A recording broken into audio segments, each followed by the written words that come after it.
Okay. Good morning class. My name is Sara. I am your English lecturer. Today I am going to teach you some basic rules of English.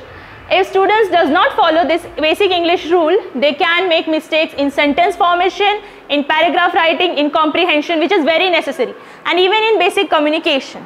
Okay? These rules may seem very basic, but actually they are the pillars for your further English studies. Okay?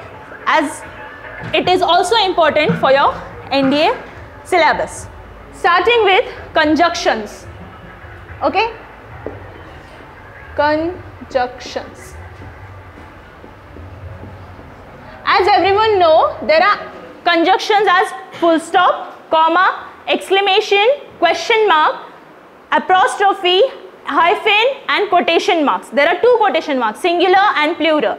Okay, double quotation marks and singular quotation marks. Now, usage of conjunction in your sentence makes a very crucial part. Over here, if you make even a slightest mistake during using a conjunction or any basic English rule, your appearance towards the other person may seem clumsy. So, as to not make such mistakes, we will learn these basic things.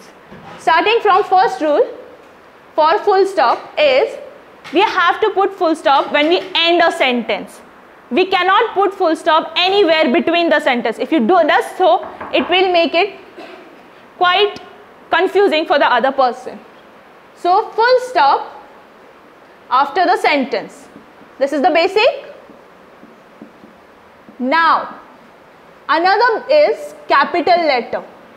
Capital letter we have studied in nursery and primary, but it actually plays an interconnected role with conjunctions. If you put capital letter anywhere between the sentence, it should be only twice. At the starting of the sentence, the first alphabet of your word should be in capital and the noun. But which noun? The noun which is used as proper noun, not the common noun. For example,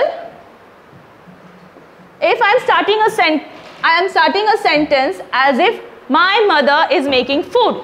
So I will write as my mother. So here mother is a noun, but it's a common noun. So I cannot put it in capital. I'll put it in small letter. Mother is making food. Making food. And again, I have completed the sentence. Do I have anything further to say? No. If I am completing the sentence, I'll insert the full stop. But the another sentence which I am starting after this will be from capital. Okay? This is the second rule. Capital letters only for first alphabet of sentence and proper noun. Secondly, we have comma. Okay? People get confused between comma because it comes when you also make pause, and it also comes when you are listing things. Right? So if I am talking about a complex sentence which includes two simple sentences, then I'll insert a comma between it. But if I am also talking about various things, as if I am listing them, I'll need to put comma between in as to not get confused. For example, if I am writing two simple sentences in one complex sentence, my friend went to school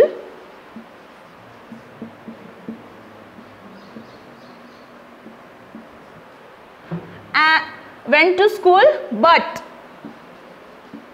forgot his bag. As you can see, there are two sentences. My friend went to school. This is the first simple sentence. Forgot his bag. This is the second sentence. I have also used a little word over here which we'll further discuss. But the comma, you can see, to differentiate these two sentences, I inserted a comma. Okay, this is the pause we take. My friend went to school, pause, but he forgot the bag. This such way comma is used. And when we are listing, it comes as if, but which listing? Which includes two or more. If you are listing only two things, you will add and. That's the third rule of the English. So, I can say, I am bringing chocolates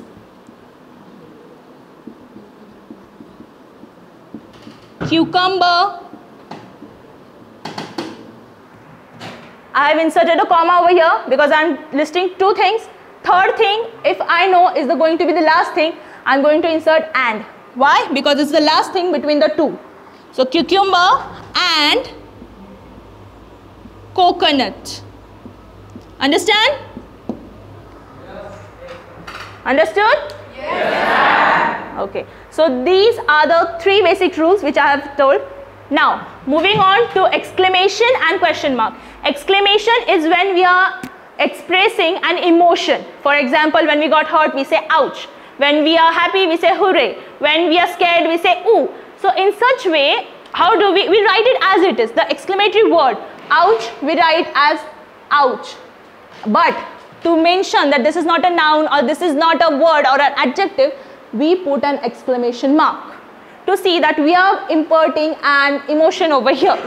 Okay? Then for question marks, when, what, how, where, are you, if a sentence is starting with are you or are we, like that, in such sentences we put question mark at the last. Okay? For example, what are we doing? And it's a question, right? So we will put a question mark over here. No full stop. When there is a question, it should be a full stop. When there is a question, it should be a question mark. When there is a sentence which is declarative, it should be a full stop. Again, the same rule for the full stop applies over here. The further sentence or the answer which comes ahead this sentence will also be starting from capital letter. Am I clear? Yes. Now, after all those things, there are few more conjunctions such as semicolon. Semicolon is when you're talking about something, but it happens when you're talking about something and there is a subdivision thing which you have to continue. In such way, semicolon is used. Hyphen is used. Even when you're mentioning something very important and which is out of context, you use apostrophe and quotation marks. So such basic conjunctions and basic English rules are there. Am I clear? Yes. Now I'll ask few questions on it to you guys. I'm making a sentence. I'll write it over here. Please let me know where I am mistaking. Starting with the sentence.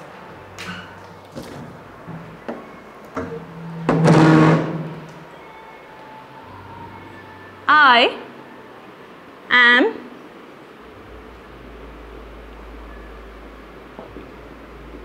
happy. This is a very simple basic sentence. Please correct it. Someone for me. You please. Yes. I spoke and A will be small.